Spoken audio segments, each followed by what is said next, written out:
Survival responses refers to ways in which we respond, or more accurately, react to situations that threaten our safety and survival. You may have heard of the terms fight or flight. These terms refer to two survival responses that many people are familiar with. In actuality, human beings have four main survival responses based on two major ways our brains respond to threat. We either go into hyperarousal or hypoarousal mode.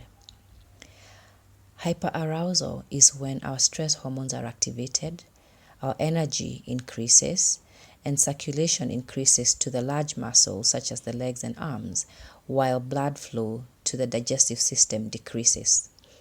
This reaction helps us either fight or flee from danger. So based on the hyperarousal, we can either fight, which is when we become aggressive towards the threat.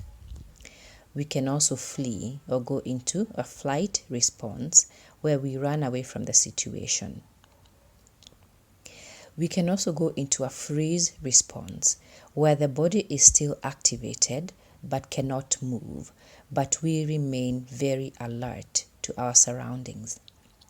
You may have seen this freeze response in antelopes or deer that are chased by a lion, and they fall, they look like they are dead, they are immobile, but as soon as the lion walks away, they immediately get up and run for their lives.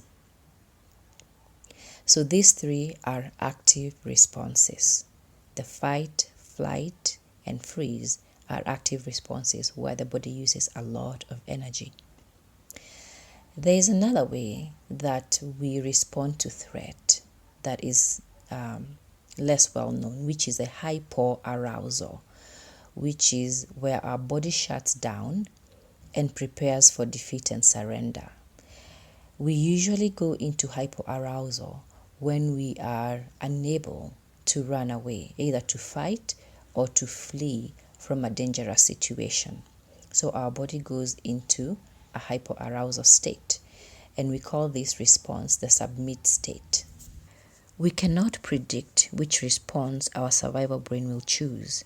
It is not dependent on our age, gender, or our abilities. Survivors of trauma, therefore, cannot be blamed for choosing a survival response. There are no choices or decisions when the survival brain is activated. The brain is doing its very best to make sure that we survive.